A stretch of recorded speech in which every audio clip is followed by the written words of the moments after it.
Como o fechamento da Ford impactará a economia local? Será que o mercado foi pego de surpresa, como alguns sites especializados têm noticiado, ou isso já era previsto pelo mercado automobilístico como um todo?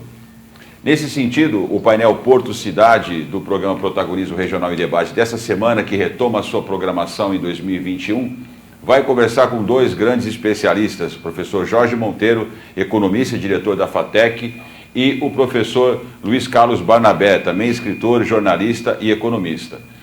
Terei também aqui no estúdio o auxílio, a ajuda do nosso amigo Marco Antônio Francisco, advogado, consultor em gestão, e vai me ajudar a contextualizar esse debate com os nossos convidados.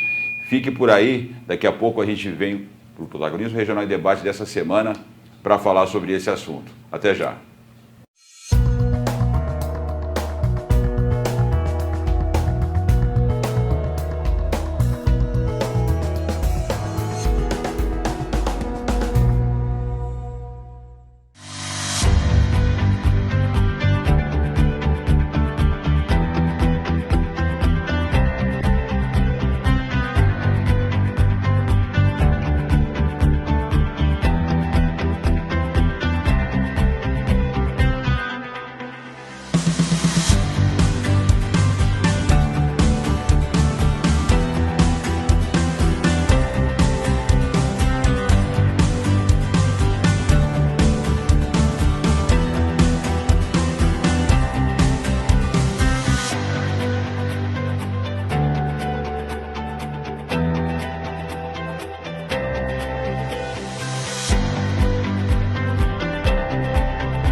Boa noite, amigos. Estamos voltando para o primeiro programa Protagonismo Regional em Debate 2021 para tratar de um tema que pegou muita gente de surpresa. Mal o ano começou e nós tivemos a notícia do fechamento da Ford no Brasil.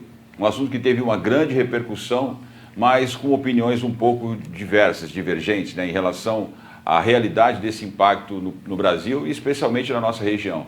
E é por essa razão que o painel Porto Cidade, que discute a cadeia produtiva, o setor industrial e empresarial da nossa região, vai tratar desse tema, tentar entender a repercussão disso na economia local, enfim, quais são os rumos da indústria automobilística e a indústria como um todo no Brasil.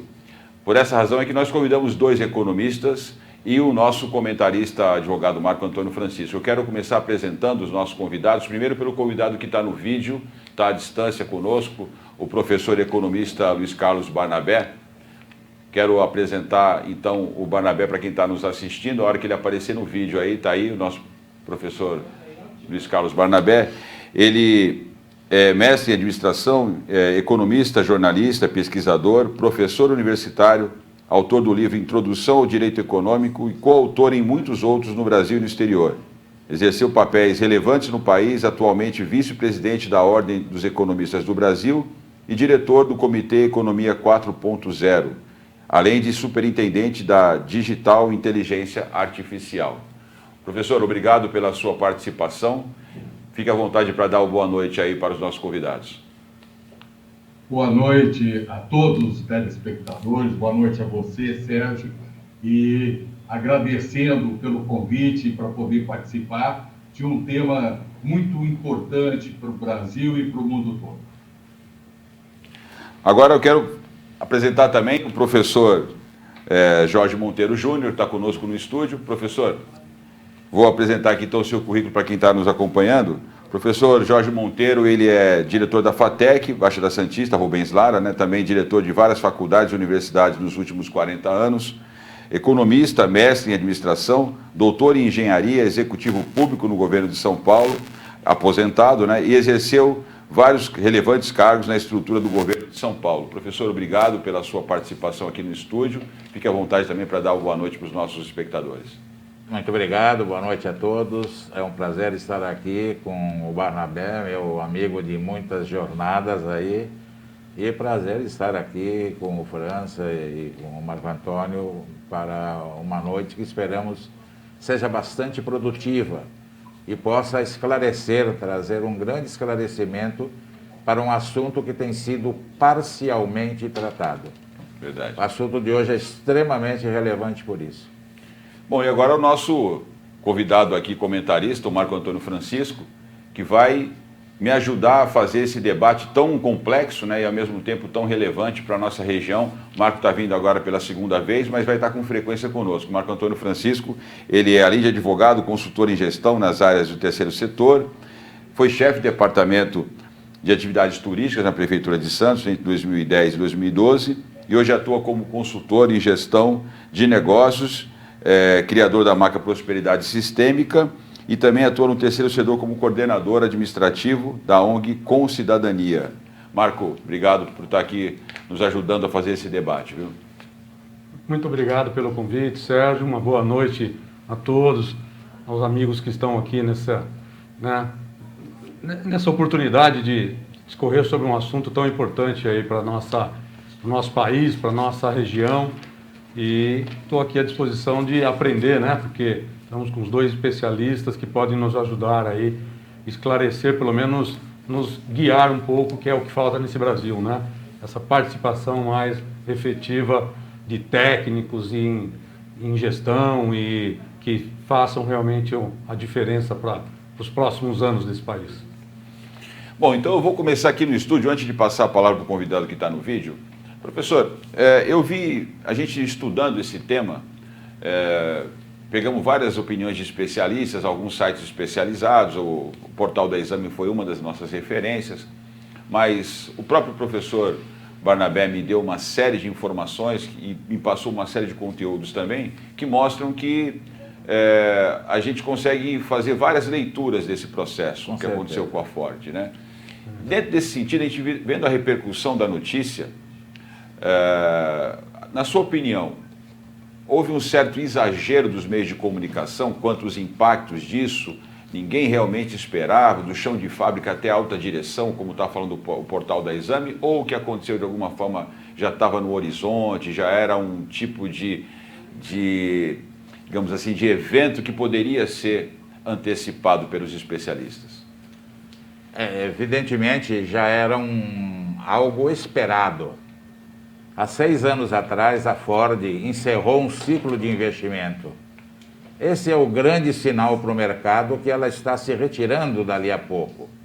Só não se sabia qual seria este momento, não é? E a Ford, adicionalmente, ela perdeu o mercado. Para ter uma ideia, de ano anterior ela tinha 12% do mercado, ela caiu para 7%. De uma certa maneira, o mercado está excluindo a Ford. Nós não estamos adquirindo os veículos da Ford. Ela começou, portanto, a ter um prejuízo significativo e tinha que tomar uma decisão. Nós temos que ficar pensando, a Ford é uma empresa como qualquer outra. Ela tem lá os seus investidores. Esses investidores cobram resultados. Quando começa a haver um prejuízo significativo e a perda, na verdade, pouco se escreveu sobre isso, mas a Ford não aguentou a concorrência dos asiáticos chegando aqui no Brasil e perdeu o mercado.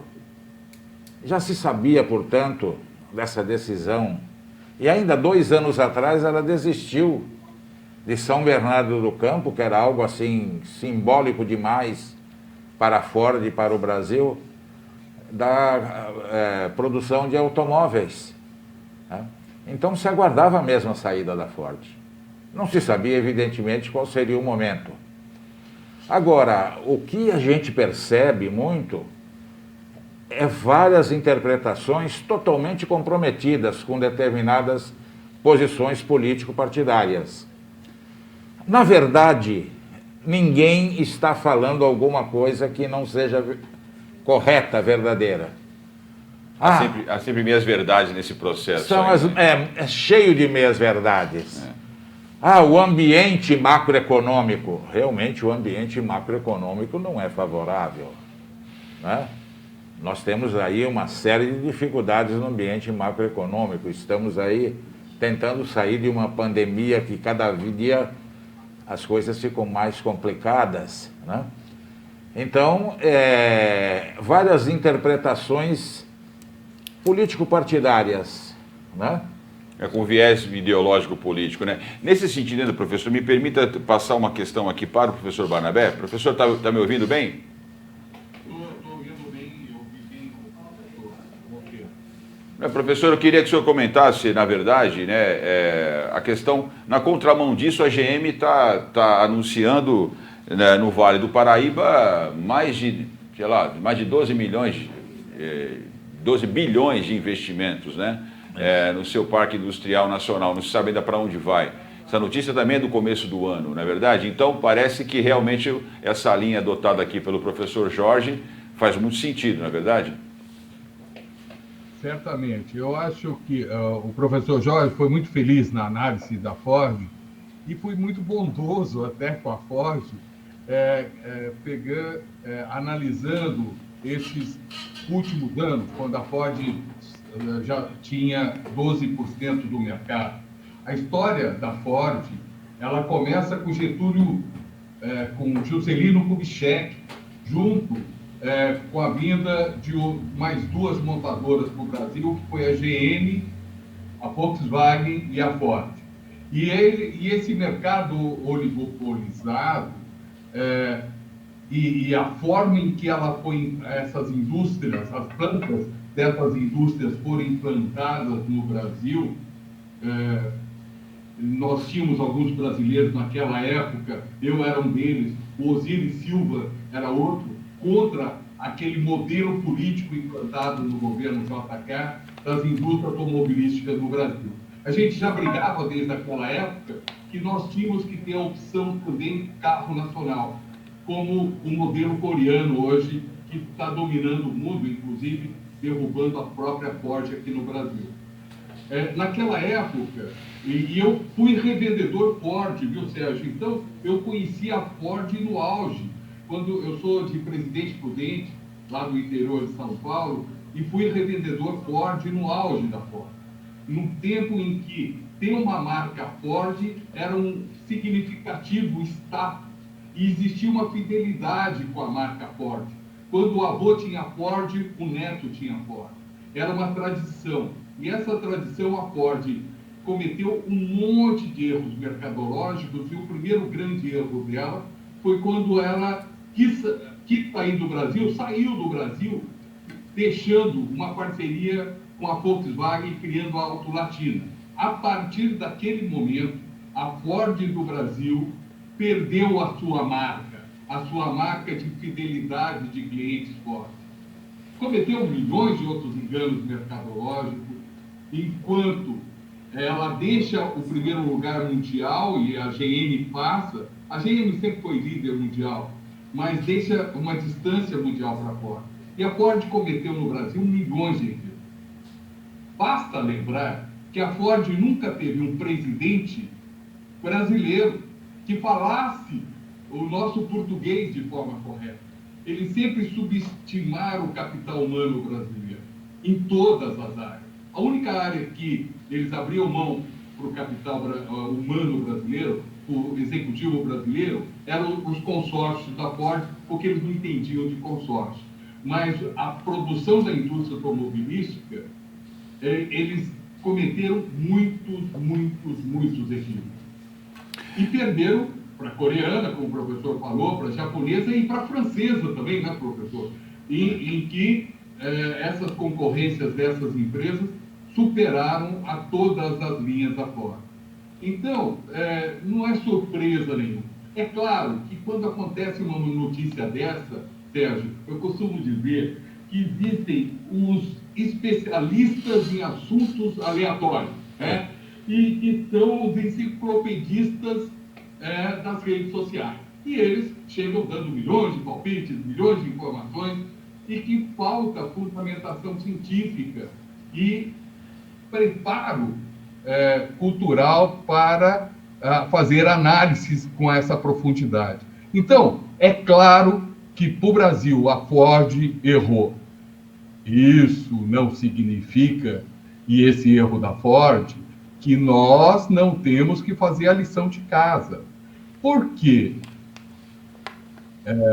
ou fazemos uma reforma tributária, ou olhamos o custo do Brasil, ou então, não foi só a Ford que fechou, né? Nesses últimos 20 anos, fecharam mais de 13 mil empresas brasileiras. Uma política equivocada, uma política econômica equivocada, uma política cambial equivocada, depois nós podemos explicar, porque quando eu falo em política econômica equivocada, política cambial, quem não é economista às vezes não sabe o que isso significa. E que a hora, e se for oportuno hoje, Sérgio, nós podemos explicar o que é uma política cambial equivocada. E a política equivocada cambial brasileira fechou todas as empresas brasileiras e vai continuar fechando, porque ela continua equivocada, a nossa política cambial. A nossa política econômica, então, é um desastre.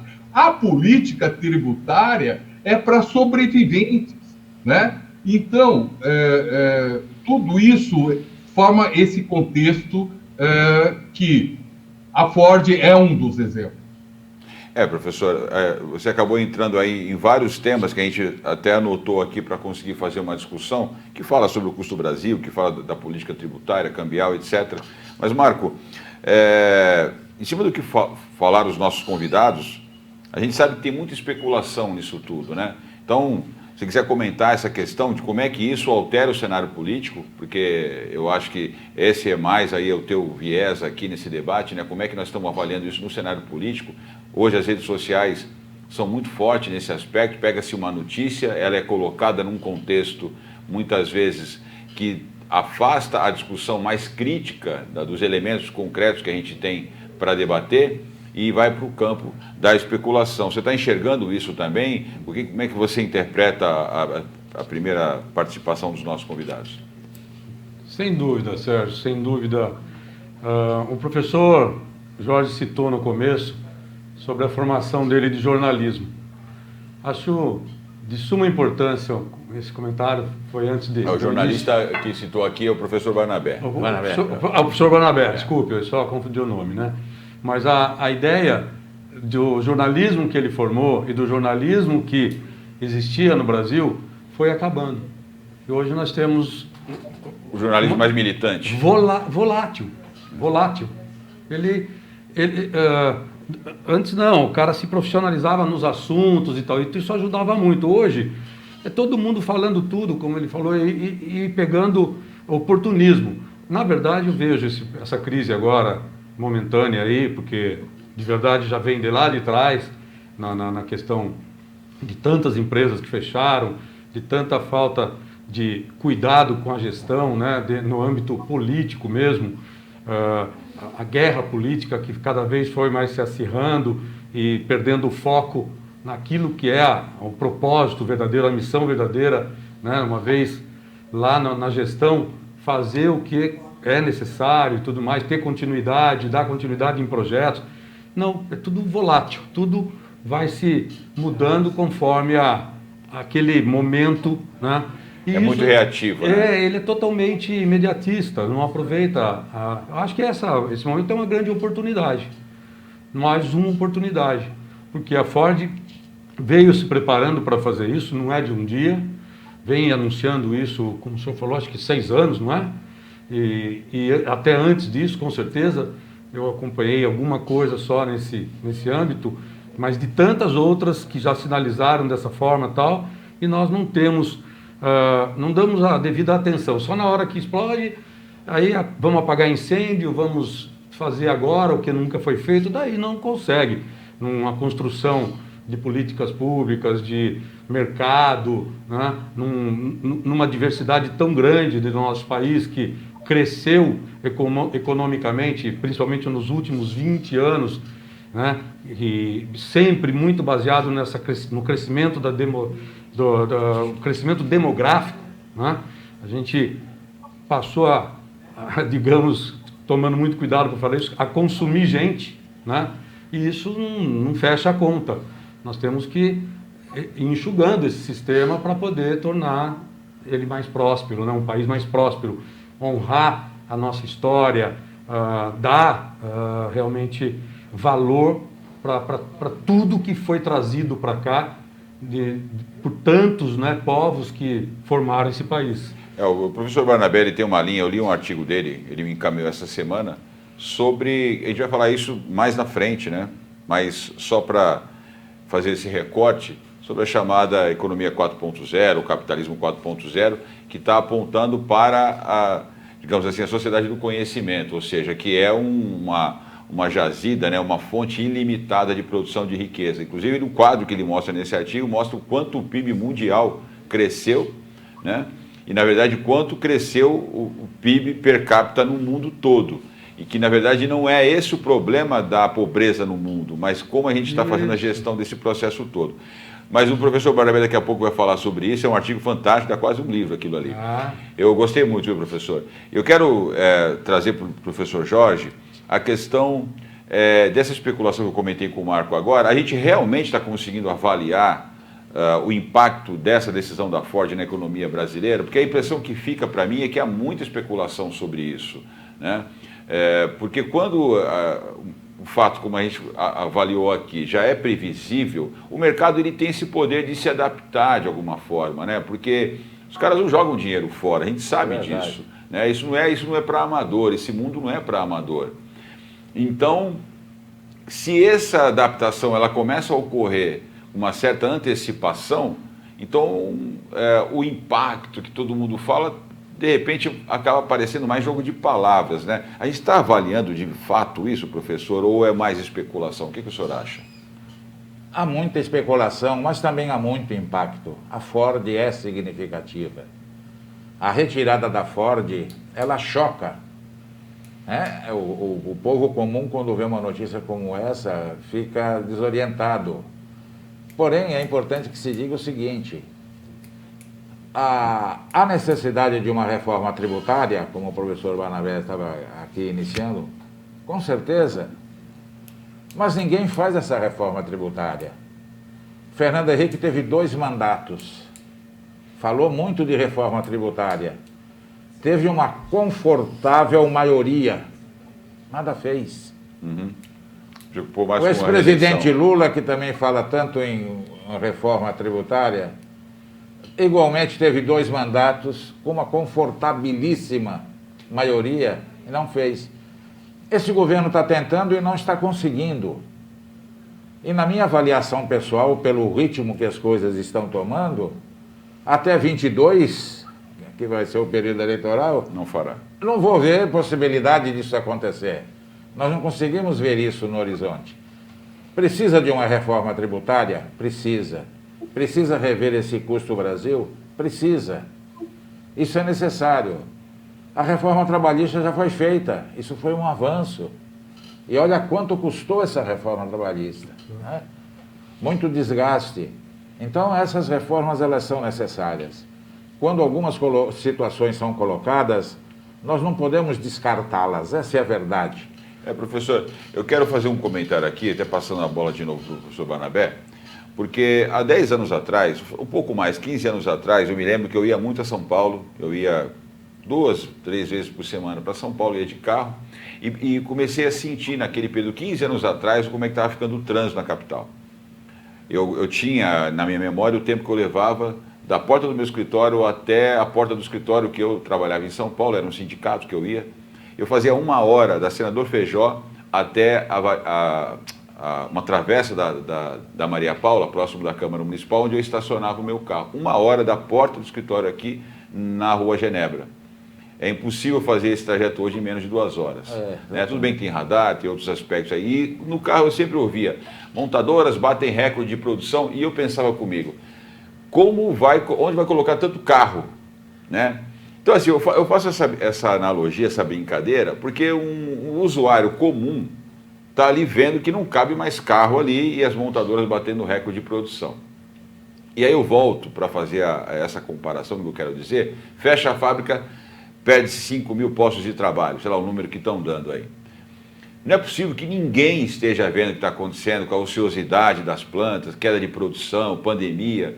Então, é estranho pensar que uma estrutura, um sistema tão complexo como esse, uma decisão dessa seja tomada de maneira isolada. Então, é aí que eu vou trazer para o professor Barnabé novamente, para que ele comente como é que ele enxerga isso, né? Como é que ele enxerga essa questão da transição, né? Como é que ele vê de fora, ou até mesmo de dentro do sistema, a realidade desse impacto. Eu queria a sua análise nesse sentido. Vou pedir só para a resposta ser mais concisa, para a gente poder variar os assuntos, professor, por favor.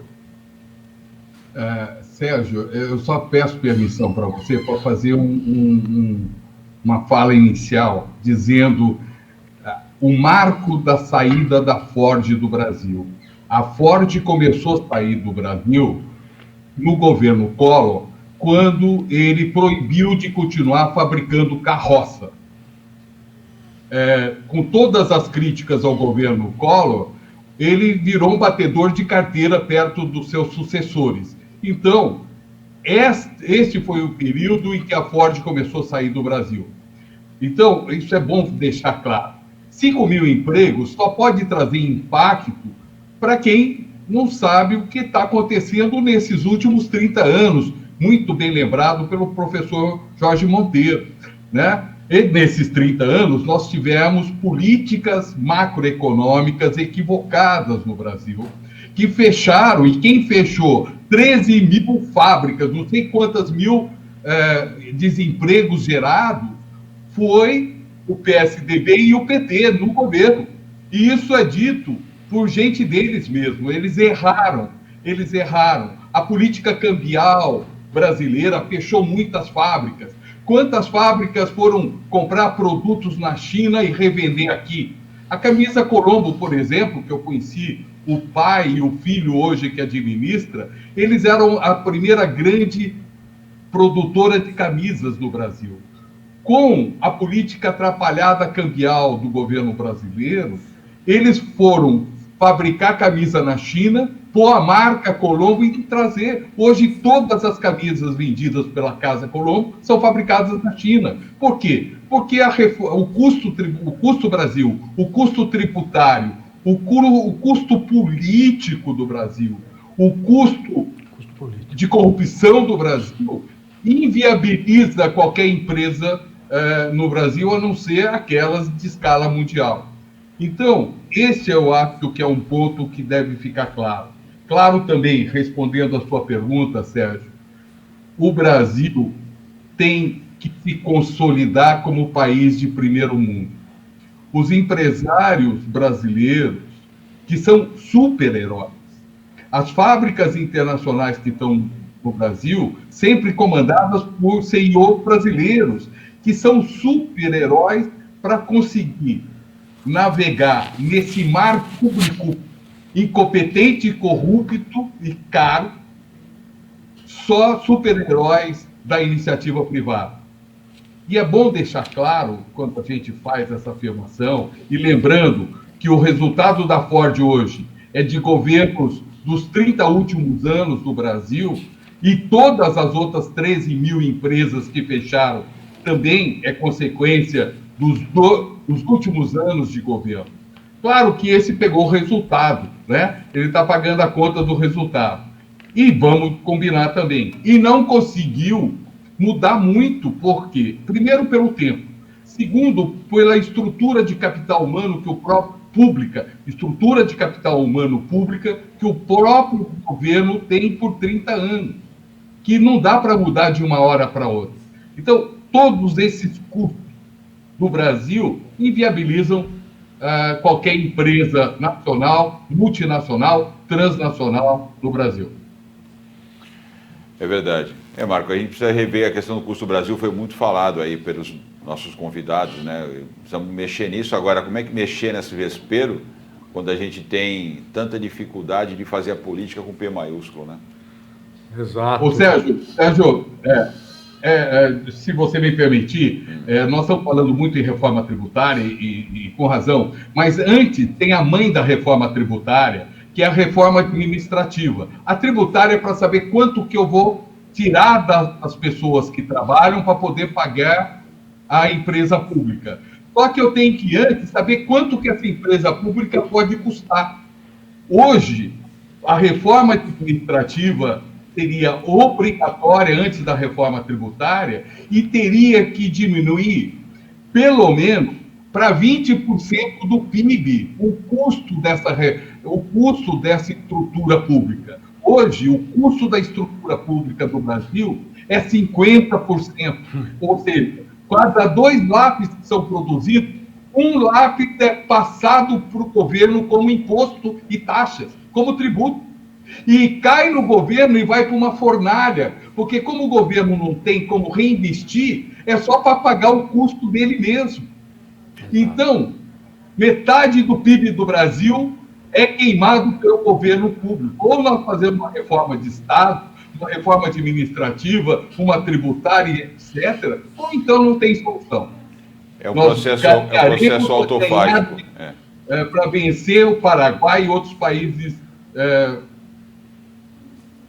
mais fracos. É um processo autofágico, porque você vai criando estruturas burocráticas que têm custo, né?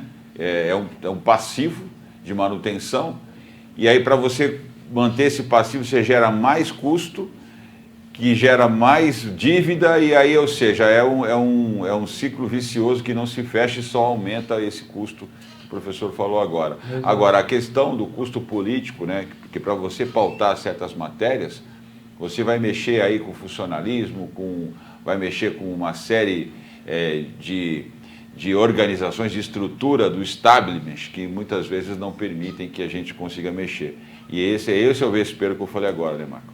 Você sabe que há um bom tempo eu sempre tive ali a ideia, o idealismo, a vontade, o sonho de estar sempre participando. A gente até tem um movimento nosso, né, chamando Participa, que seria a ideia de ter a sociedade civil proativa nesse processo.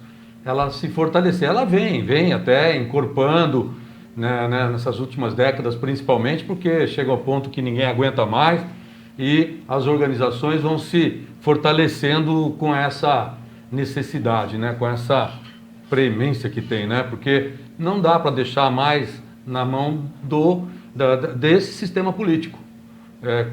Se nós pegarmos as falas dos nossos professores, eles vão, né, só ir confirmando que e que você também já confirmou esse autoprofagismo, as pessoas estão, né, vendo isso hoje e estão reagindo. Então a sociedade civil deve realmente se mobilizar em setores, organizações, se unir. Não vai ser fácil porque temos que vencer um processo endêmico, né, corruptivo.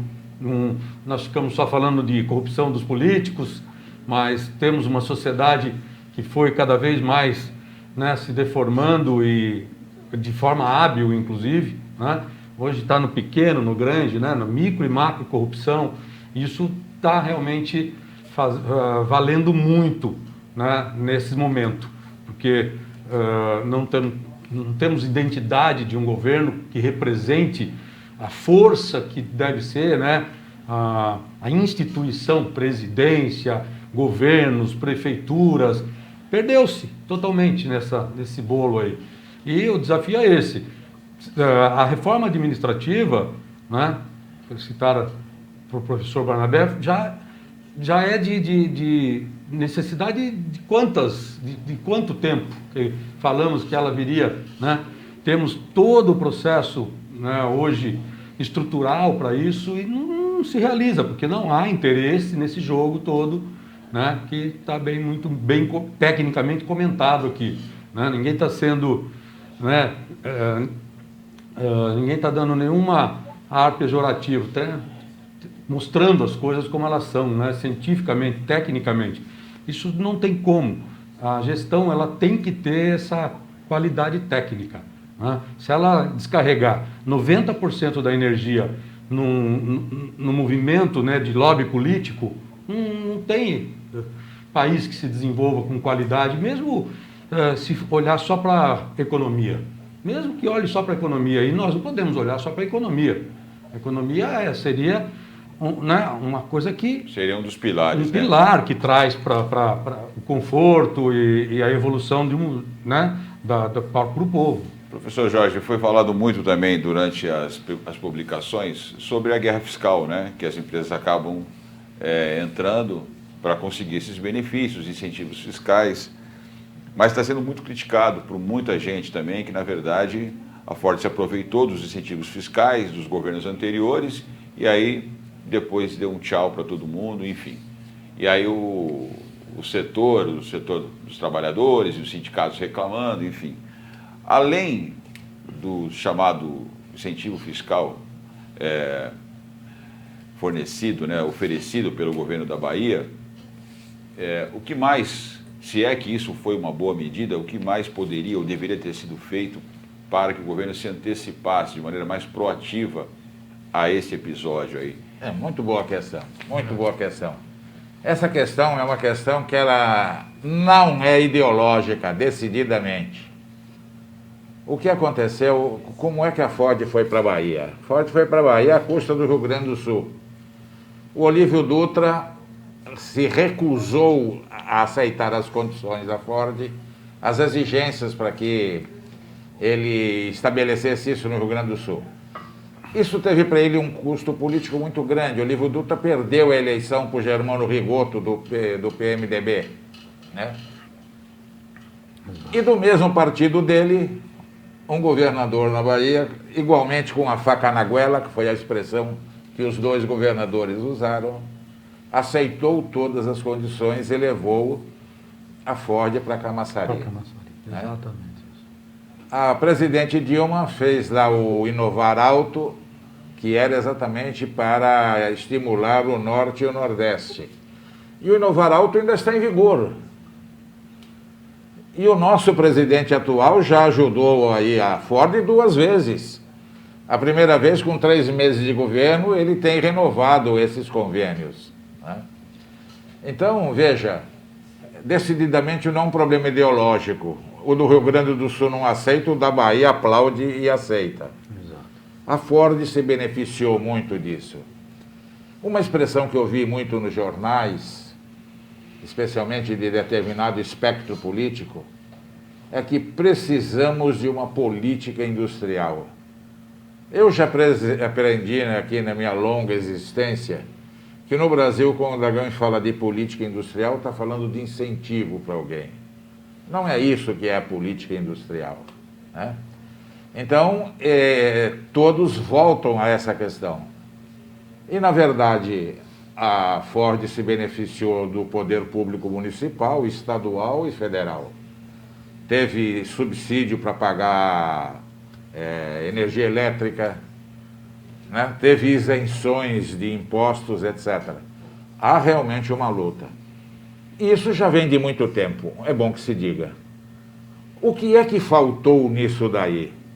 Isso daí até poderia ser uma política industrial se colocasse alguns índices, alguns parâmetros, como em outros lugares feitos na Europa.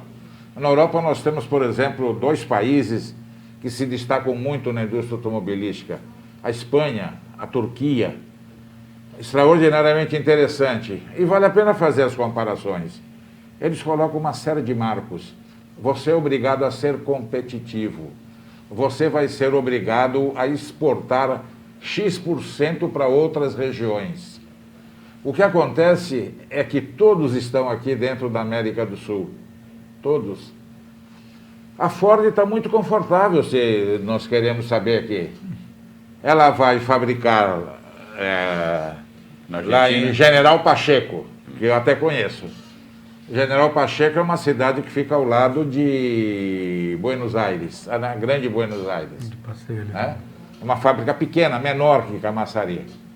Ela vai fabricar o que fabrica em Camaçari lá, o Ford Ka, né? E vai exportar para o Brasil. E vem na cota do Mercosul.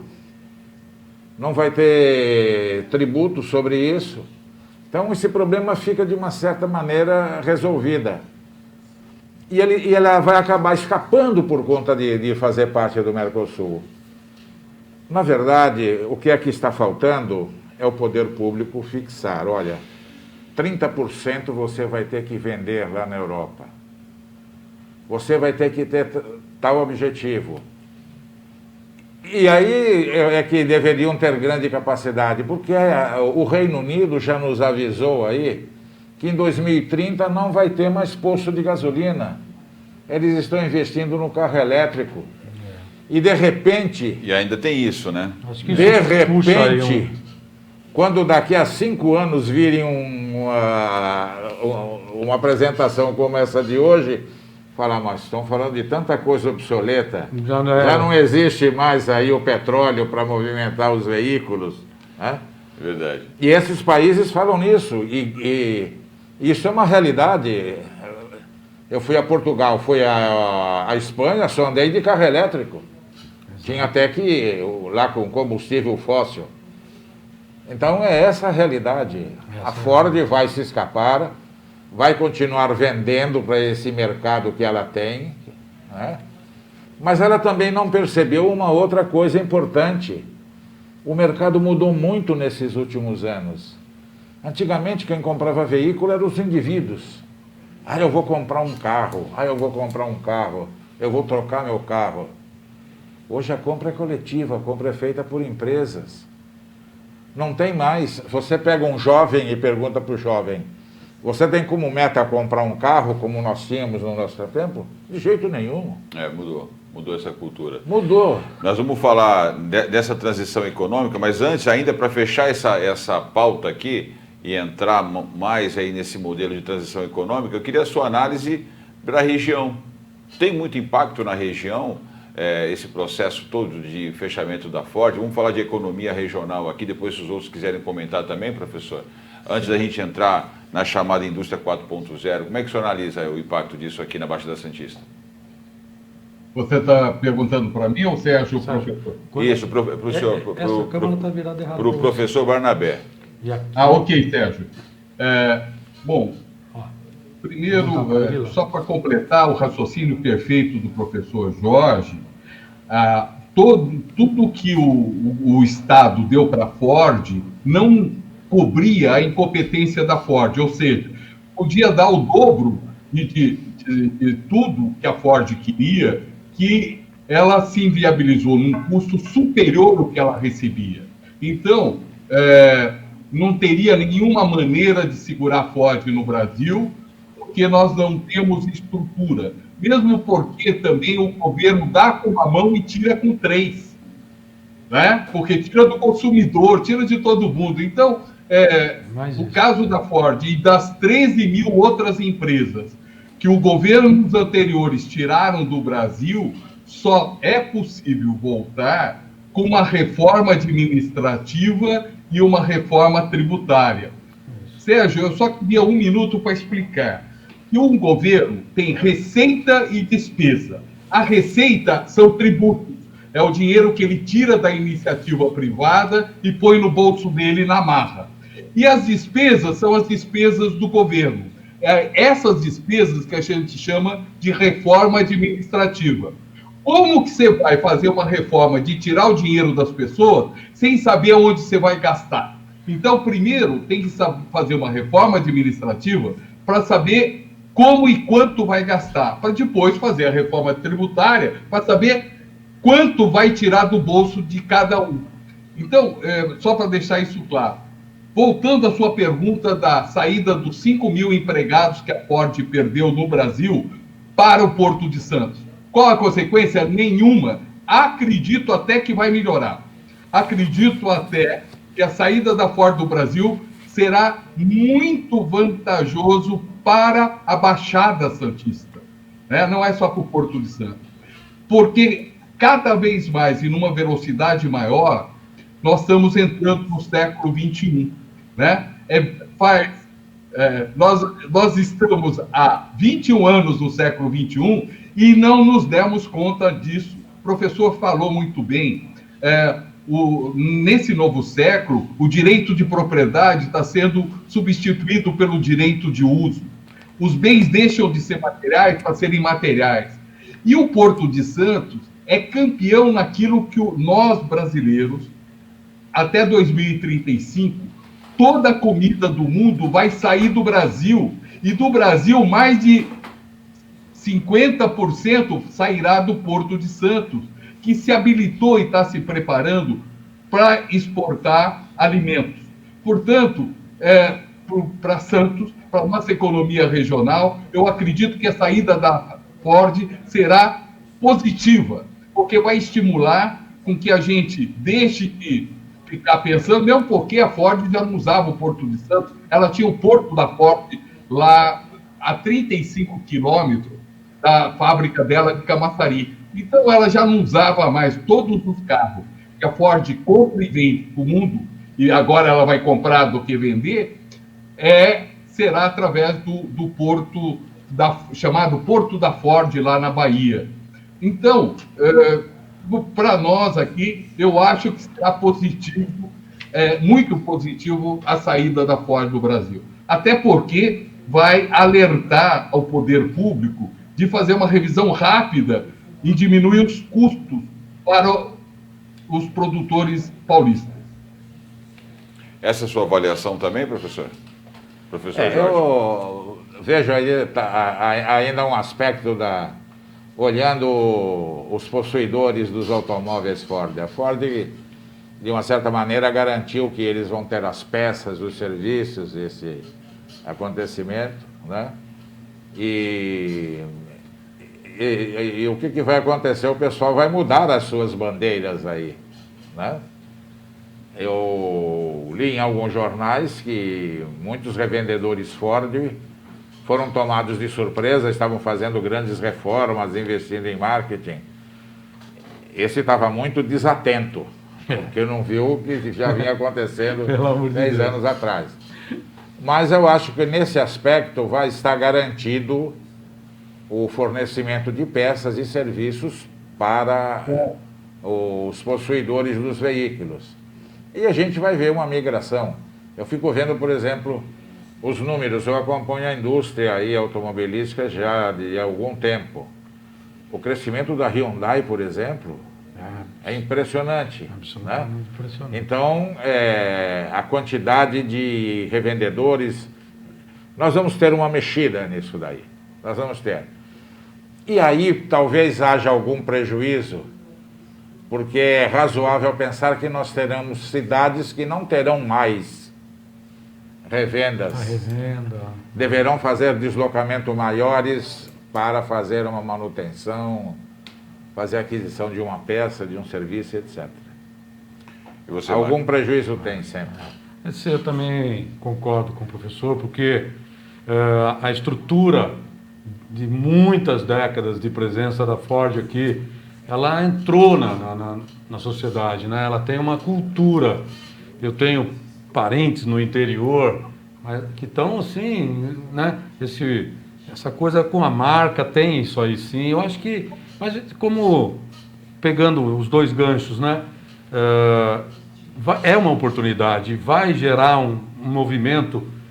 Eu lembro que naquele movimento que o Collor fez, teve um impacto, né? Teve um impacto negativo também naquela época, mas essas marcas se mexeram, né? E agora nós vamos ter esse desafio aí nessa próxima década. A própria Ford também está apresentando um plano de reestruturação, né? Que eu acho que é importante até nós ouvirmos aí, né, os nossos professores, porque isso acredito que até mediante a parte positiva, que é nós pararmos de meio que subsidiar ali ou ter esses acordos, eles passem realmente a ter novos investimentos, né? Com novas tecnologias, estão apresentando as novas linhas deles, eles não vão estar fazendo isso perdendo também essa possibilidade de mercado. Eu vou voltar agora para o professor Barnabé, para a gente poder, como a gente tem só mais 20 minutos de programa, acho que é mais ou menos isso, eu queria começar a falar agora então da questão desse modelo industrial ou capitalismo, né, 4.0 que o professor Barnabé tem defendido tanto, né, que na verdade é essa mudança de mentalidade, né, a respeito do que realmente é o valor do capital, o valor de produção nessa nova sociedade do conhecimento. Nós vamos falar basicamente nesse tempo, vamos tentar abordar essa questão especificamente e logo em seguida vamos falar um pouquinho na reforma do nosso modelo, como isso pode favorecer essa reforma, essa nova política industrial no país, não só para as empresas nacionais, mas para as empresas estrangeiras. Como é que a gente pode melhorar as condições do investimento privado, porque é ele que vai gerar riqueza e vai gerar o emprego que nós estamos perdendo com o fechamento dessas empresas. Então, professor, como é que é a questão aí do capitalismo 4.0, né, que o senhor tem defendido tanto aí em seus artigos? O Sérgio, eu quero agora, nós somos só negativistas, agora vamos ser positivistas, vamos acreditar nesse país nosso. E temos que acreditar em muito, porque com todos esses erros das instituições públicas no Brasil, ainda nós temos muitas empresas e estamos crescendo tanto. O que a gente tem que acreditar é no brasileiro empreendedor, no brasileiro trabalhador, na competência do brasileiro. Porque a iniciativa privada do Brasil, eu digo sempre, são super-heróis.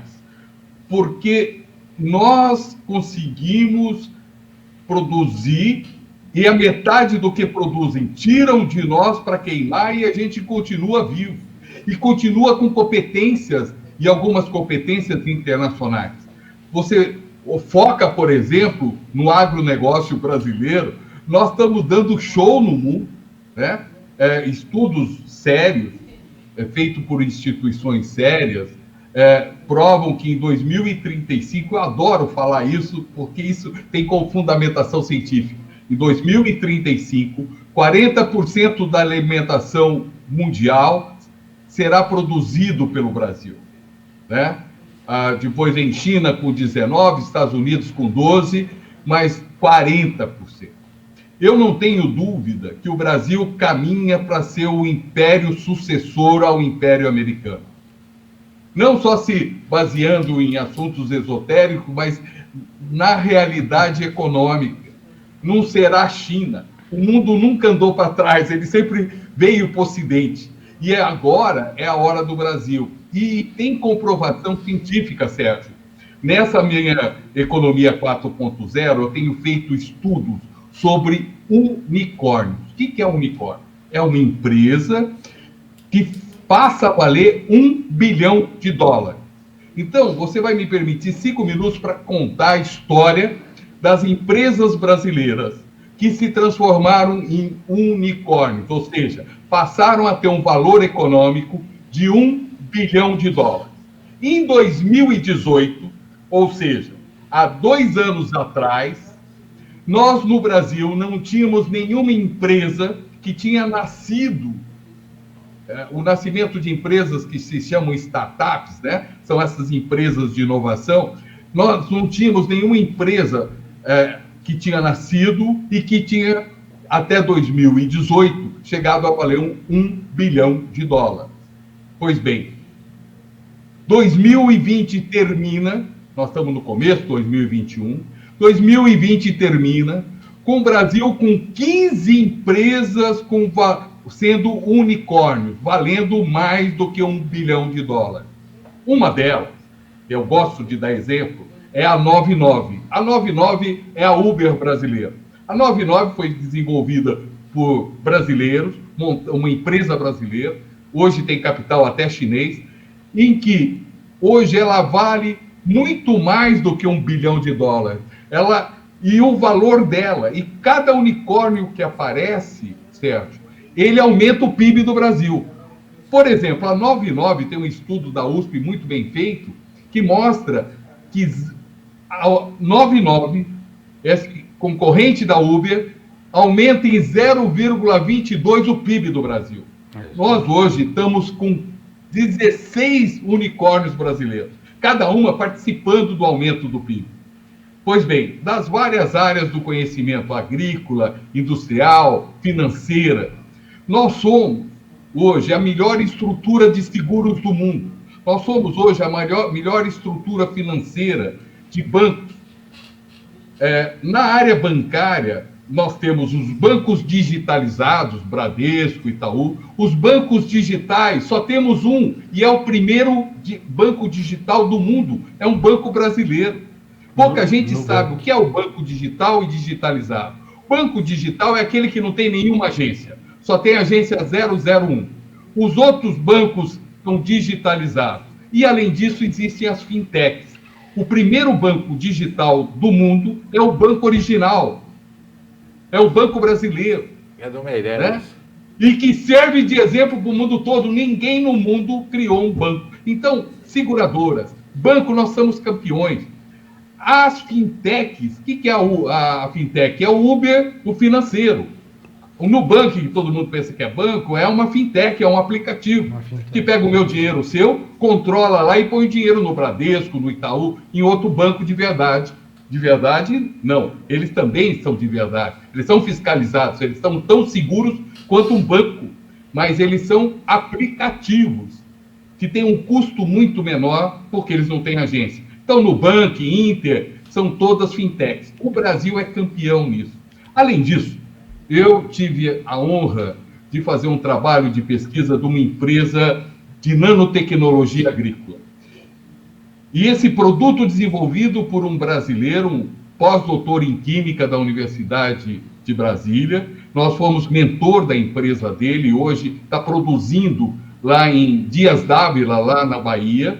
É um produto, uma nanotecnologia, em que, aplicado em 4 produtos agrícolas brasileiros que já foram comprovados, porque a Embrapa é sócia dessa tecnologia também, aumentará o PIB agrícola brasileiro em 10,2%. Depois eu posso até mandar esse trabalho, que é um trabalho científico, que uma startup, que não é unicórnio ainda, aumenta o PIB agrícola brasileiro em 10,2% em 4 produtos agrícolas. Esse produto, por exemplo, ele aumenta a produção agrícola de soja sem aumentar 1 hectare. Só pondo esse produto, aumenta a produtividade em 21%. Você imagina aí o morango, esse produto no morango é assustador. Ele aumenta em 95%. Você planta 1 hectare de morango e colhe 2 com essa produção. Você imagina isso no mundo todo? Vai acabar a fome do mundo. Né? E é uma tecnologia, uma startup brasileira. E é por isso que eu acredito que, com qualquer governo, com qualquer reforma, sem qualquer reforma, nós vamos para o primeiro mundo. E a entidade privada vai patrolar as instituições públicas, e nós estamos vendo esse exemplo nos Estados Unidos agora. Nos Estados Unidos agora, uma instituição privada tirou do veículo de comunicação dele o presidente da República. Foi uma iniciativa privada. E é isso que vai acontecer no Brasil a hora que as instituições privadas ficarem fortes, e vão ficar fortes, não tem outro caminho, e vão patrolar as instituições públicas. É isso aí. Como estão patrolando, porque na economia 4.0, no capital 4.0, a iniciativa privada, isso é só analisar em qualquer lugar do mundo, ela é muito mais forte que a pública. E ela agora vai deixar de obedecer à pública, porque as públicas, como a do Brasil, que tira metade do que a iniciativa privada produz, você imagina quanto ela vai sobreviver? Tira metade para o sustento do custeio, Sérgio. Não tira metade para investir alguma coisa ou dar para alguém. Não, tira metade para pagar os seus funcionários. Quero alertar que eu não sou nada contra funcionário. Mas o governo que pega uma pessoa para trabalhar, que vira funcionário dele, que paga 4 vezes mais do que a iniciativa privada e não dá enxada para ele trabalhar, ele não é culpado, mas ele não produz nada. Porque não tem enxada, porque o governo não tem dinheiro para investir. E então, ou o governo fica 20% do que a iniciativa privada produz, ou ele vai ter uma desobediência privada. Não é desobediência física, uma desobediência privada. Vídeo Facebook nos Estados Unidos agora. Eu acho que eu já falei demais, desculpa, me empolguei. Foi muito bom. Na verdade, o problema é que o nosso tempo já está acabando, né? A gente não vai conseguir falar muito nessa questão do investimento do capital privado no setor industrial, mas eu vou pregar os últimos minutos para que vocês possam também fazer um comentário sobre o que foi falado agora pelo professor Barnabé e aproveitar já para poder se despedir, Foi muito bom estar com vocês aqui. Eu ficaria aí por horas ouvindo esses comentários todos, né? Eu virei fã de vocês. Eu já era fã do Barnabé, agora fiquei fã do professor Jorge também. Mas o Barnabé, eu já fui intimado pela nossa produção que ele vai vir com frequência, e agora também, professor Jorge. Espero contar com o senhor também. Por favor, comente o que ele falou e aproveite já para se despedir do nosso público também. Sem dúvida. Já no século passado, nós tínhamos um economista, Gary Baker, que ganhou aí o Prêmio Nobel de Economia, que ele falava do capital humano, do investimento no ser humano. Exatamente o que o professor Barnabé está falando. E ela é muito interessante porque naquela época, eu me recordo que chocava essa expressão capital humano. E ele falava, olha, uma definição de capital é a seguinte: capital é tudo aquilo que gera um fluxo de renda através do tempo. O ser humano gera um fluxo de renda através do tempo? Gera. Quanto fluxo de renda, quanto dinheiro já passou aqui, recebemos, pagamos. Então, a partir do Gary Baker, começaram a vir esses estudos. Esses estudos exatamente foram os que foram fundamentando a necessidade das reformas no ensino. E aqui, para falar numa pontinha da FATEC no final disso, a FATEC tem uma responsabilidade grande nisso, porque a FATEC é o grande canal de ascensão social. Verdade. As pessoas não imaginam, mas hoje 88% dos alunos da FATEC são originários de família de 1 a 5 salários mínimos.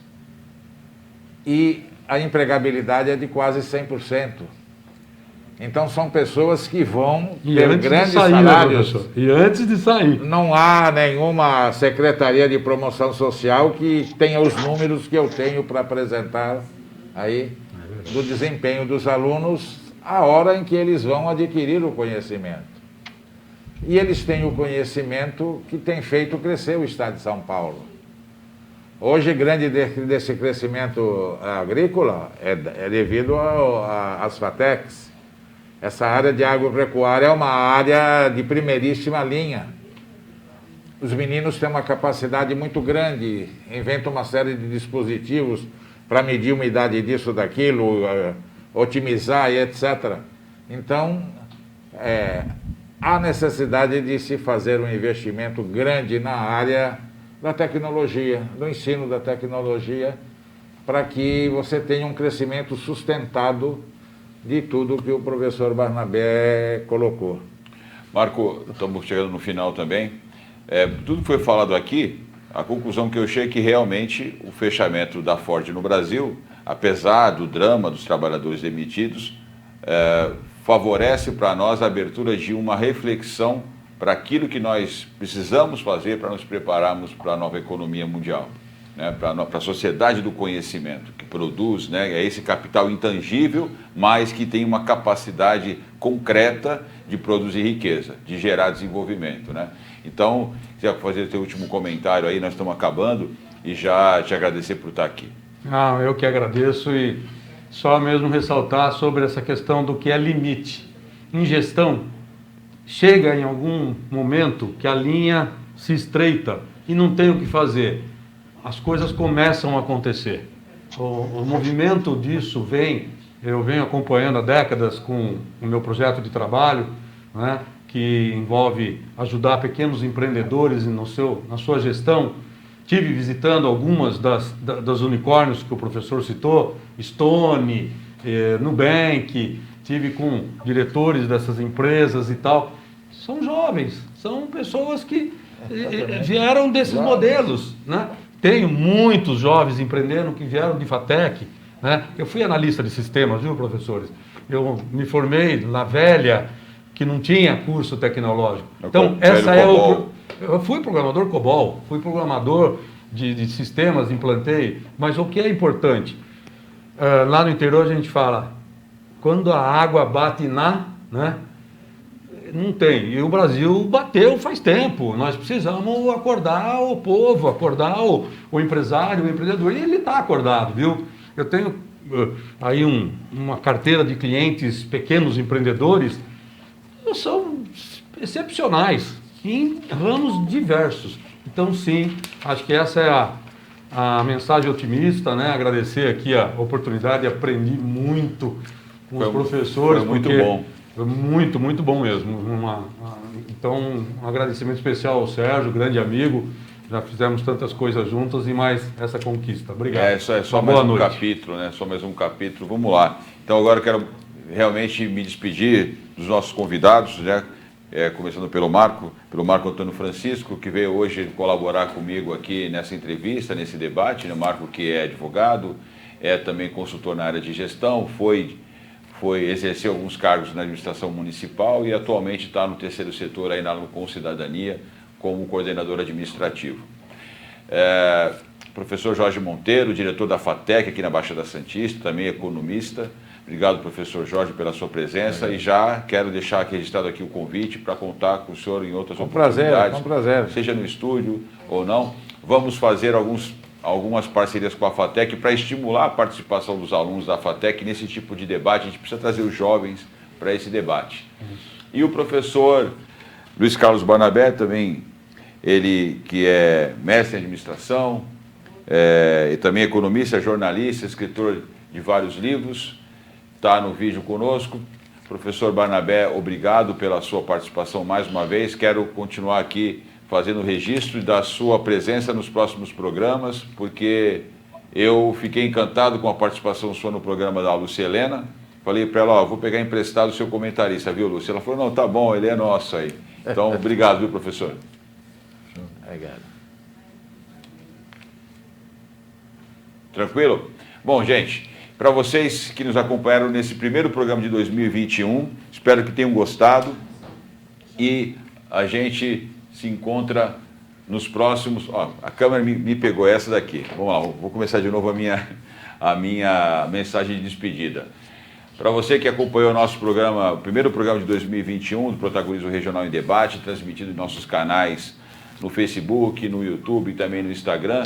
Espero que tenham gostado, espero que divulguem o nosso programa, espero que façam inscrição nesse canal e até a próxima semana.